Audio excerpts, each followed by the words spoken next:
husband had a car accident while he was driving. His leg injuries were severe, and it was certain that he'd be wheelchair-bound for a while.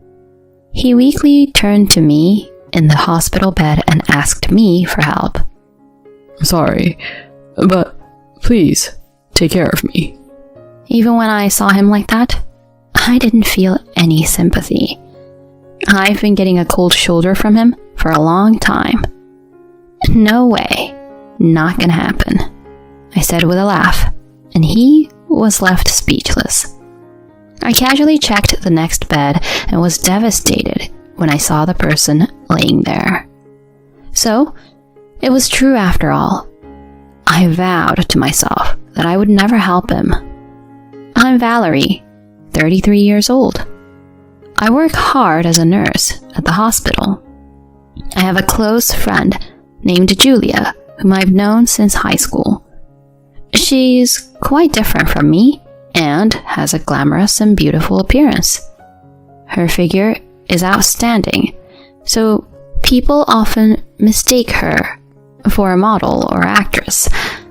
She caught the eye of the CEO's son during her corporate days and got married.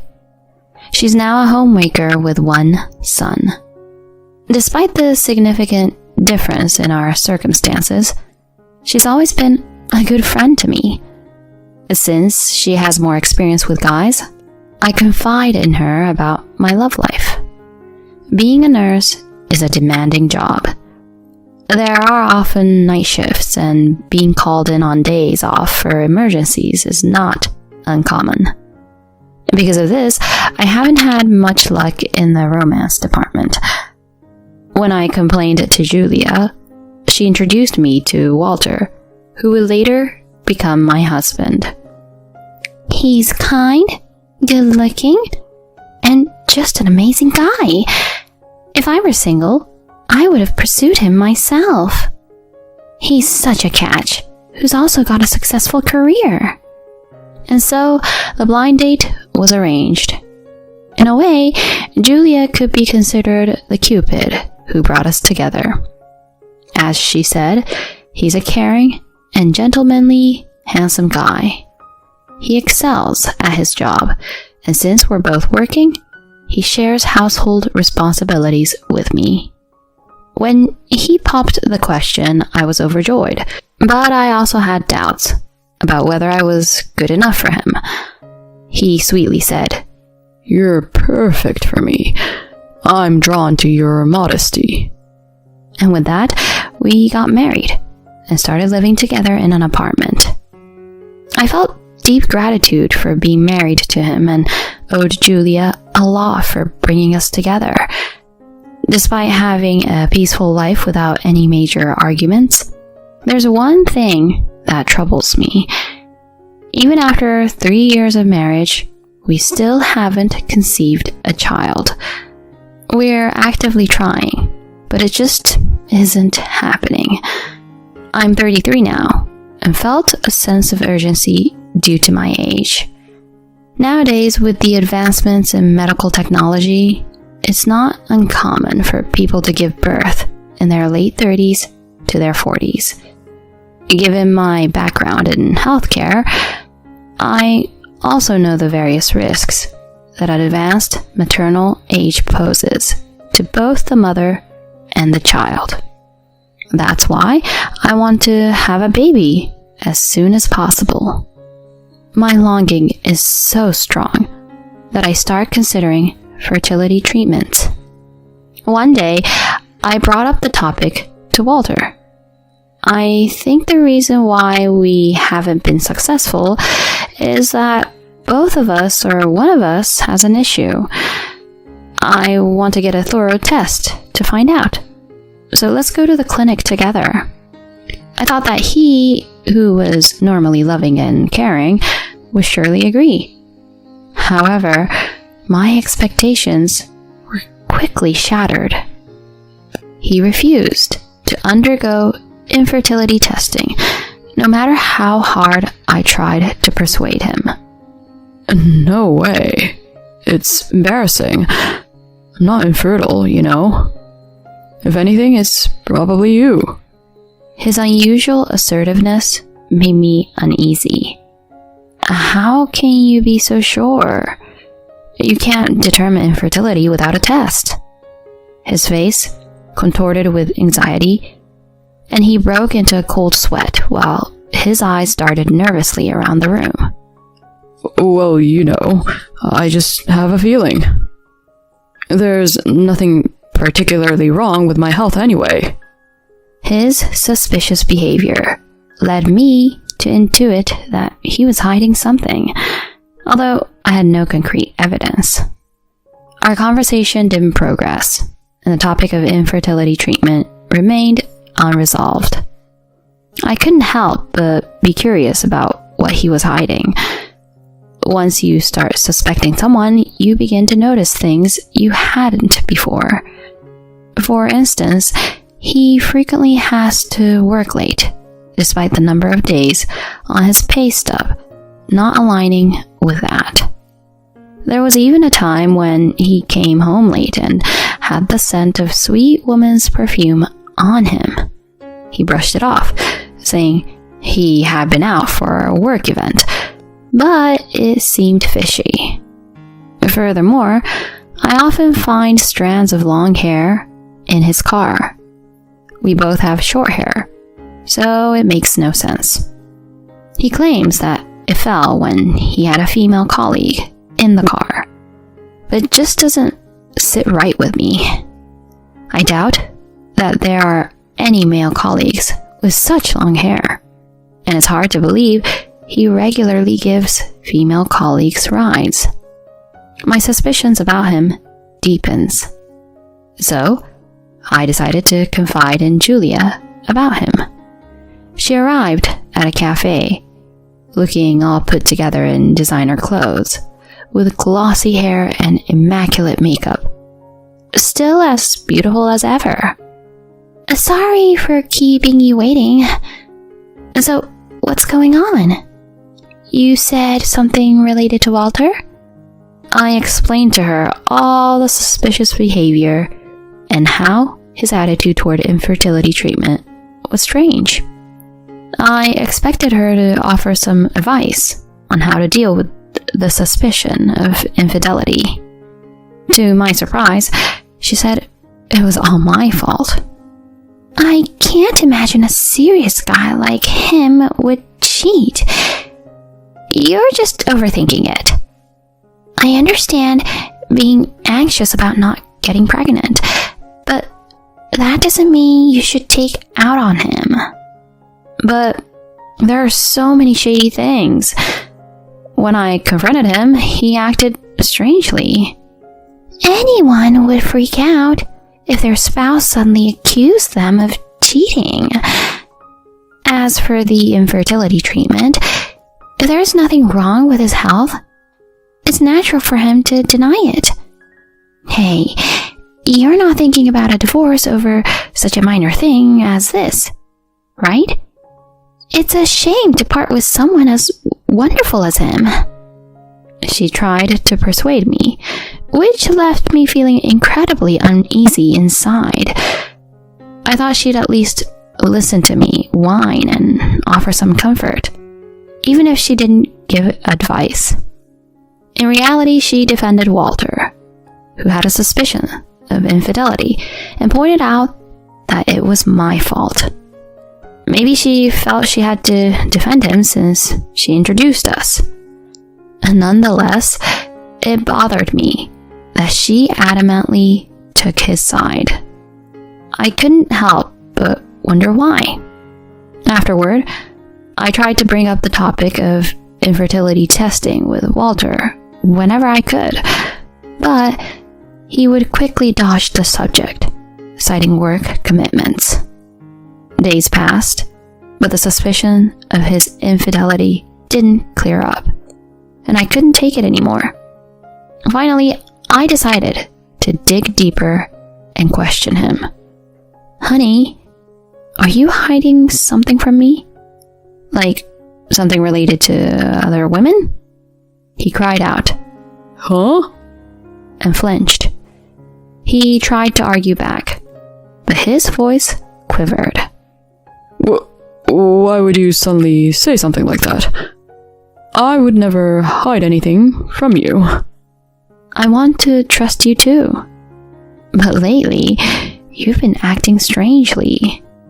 You're not straightforward about the hair in the car or the perfume. And you've been avoiding the topic of infertility treatment. Is there something you're keeping from me? I asked, looking him in the eyes, and he averted his gaze. After a silence that lasted for about half a minute, he suddenly yelled at me. Shut up. Who do you think you are to accuse me like this? A nobody like you got to marry someone like me. You're so out of line. Just listen to me and stay quiet. His outburst was so intense that it shocked me. He had never yelled at me since we got together. All this trouble with having a child is all your fault. There's nothing wrong with me. Marrying a woman like you is like drawing the short straw, he declared, and then stormed off to the bedroom. I was left stunned by the whole ordeal. To think he could hurl such insults at me just because I asked a few questions. At the same time, I became even more distrustful of him. If he had nothing to hide, why didn't he calmly deny the accusations? His anger seemed unusual. I was sure there was something going on. The next day, he left for work without having breakfast. When he came back home, he threw a petition for divorce at me. I'll let yesterday's incident slide, because I'm a forgiving person. But next time you complain about me, it's a divorce. He threatened arrogantly. He seemed to think that I would stay silent and endure it. Honestly, I had plenty of things to say to him. It was clear to me that he was the one acting fishy, so I didn't understand why I should be the one to back down. Unfortunately, the fact remained that there was no concrete evidence of his affair. I humbly apologized for accusing him and kept the form on hand for the time being. He looked satisfied as he listened to my apology, but in my mind, I was preoccupied with how to uncover his secret. Although a private investigator was expensive, I was considering hiring one, but things took an unexpected turn.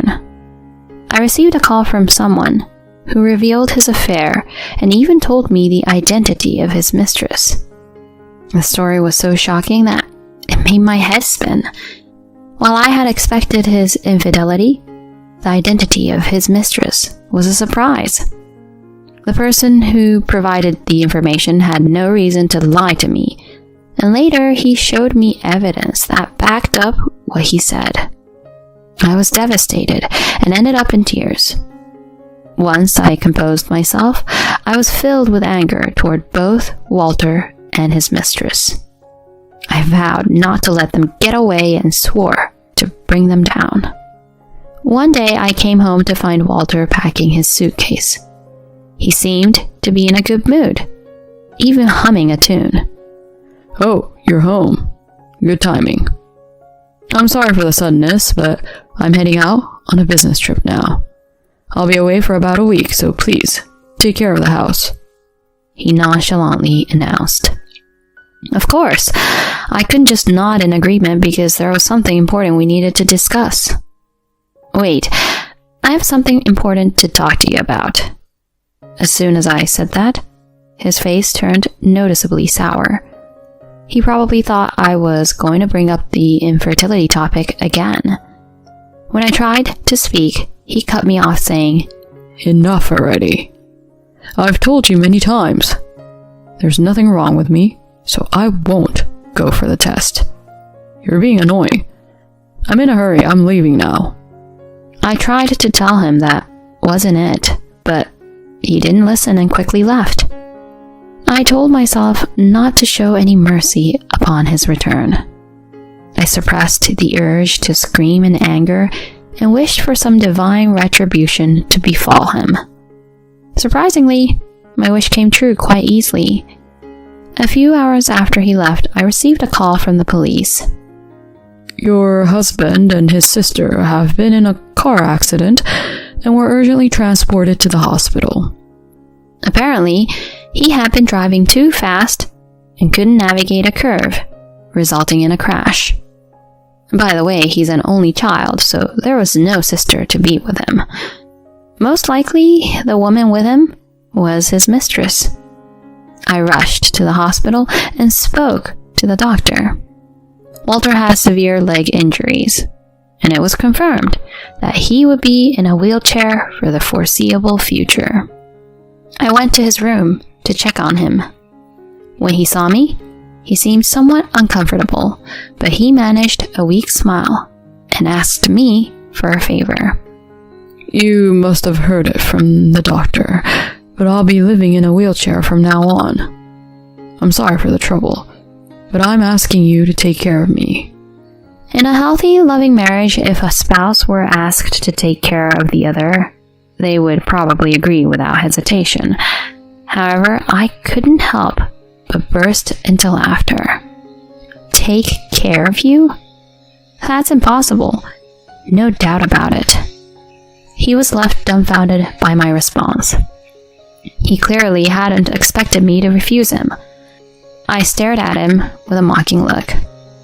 Did you really think I hadn't realized yet? The person you were with was your mistress, wasn't she? You lied about having a sister, even though you're an only child. He was turning pale as he listened. He either couldn't find the words to defend himself or just couldn't make a sound but kept opening and closing his mouth. Ignoring him, I opened the curtain to the adjacent bed where his sister was supposed to be resting. There, I found my best friend Julia. The doctor said that she too was seriously injured and required nursing care. I gazed at her for a while, and then I glared at Walter. So, she was your mistress after all.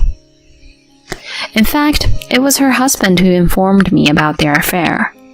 He had suspected her infidelity, hired a private investigator, and discovered that Walter was her partner.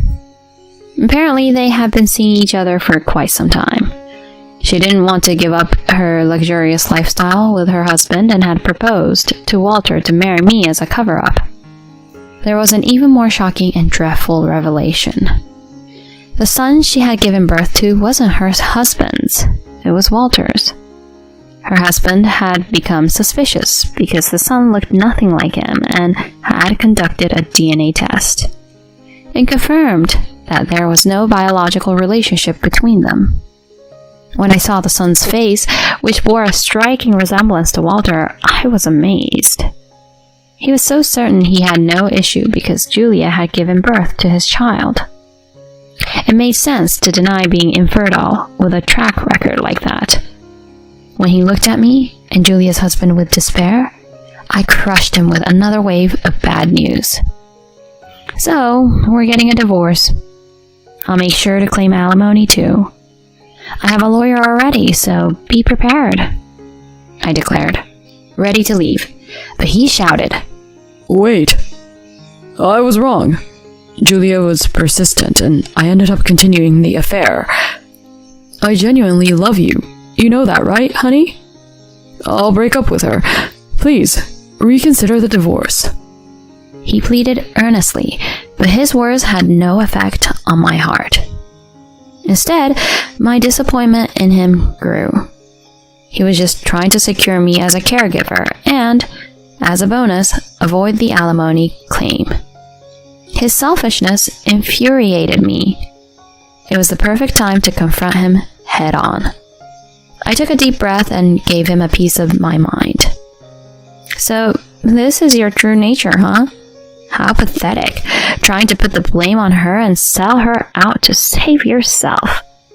I have to say, I feel sorry for her now. No chance I'll ever get back together with a despicable man like you. Please, don't say that. You're the only one for me. Ugh, you're making me sick. After cheating and even having an illegitimate child? Such rubbish talk won't work for me. Besides, I've already submitted the form you gave me, so I have no obligation to help you anymore. Don't ever come near me again, I retorted, and this time I walked out of the room for real. I could hear his anguished voice from behind, but I didn't look back. Several months later, Walter, Julia, her husband, and I were all divorced. Julia's husband and I each claimed alimony from our ex-spouses, but neither of them had enough money. They ended up borrowing from loan sharks to pay us. 6 months after we divorced, they got married, but they seemed to be struggling. Walter couldn't handle the judgmental eyes of colleagues who had found out about how the accident led to his divorce, so he left his job. His relatives and friends severed ties with him, and despite needing caregiving for his wheelchair-bound condition, no one would lend a hand. They're leading a miserable life, juggling multiple part-time jobs and day labor just to make ends meet and raise their child. Meanwhile, I'm savoring my carefree single life. I chose to see this as a reward granted by fate. That's what I tell myself now.